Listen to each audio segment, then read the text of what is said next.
এ এক বিশাল ভূখণ্ড, যেখানে প্রতি বাঁকে বদলে যায় ভাষা, পোশাক আর সংস্কৃতির রং। আমাদের এই বৈচিত্র্যময় দেশের আসল শক্তি হলো তার ঐক্য। আজ আমরা আমাদের নৃত্যের ছন্দে ভারতের সেই বর্ণিল রূপটিকে তুলে ধরব আপনাদের সামনে। আমাদের এই শৈল্পিক যাত্রায় আজ মিশে যাবে তিনটি প্রান্তের ভিন্ন ভিন্ন সুর, মাধুর্য। প্রথমেই থাকছে আমাদের বাংলা, যেখানে মাটির গন্ধে মিশে থাকে বাউল ভাটিয়ালির সুর, আর যার নৃত্যে ফুটে ওঠে স্নিগ্ধতা ও শাশ্বত শ্রী।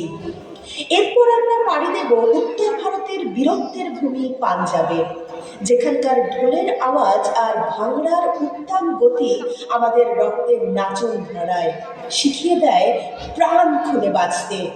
সবশেষে আমরা পৌঁছে যাব উত্তর পূর্বের সবুজ মলাটে ঢাকা আসামে। ব্রহ্মপুত্রের কূলে কূলে বিহু নাচের যে ছন্দ বয়ে চলে, তা যেন প্রকৃতির সাথে মানুষের এক অদ্ভুত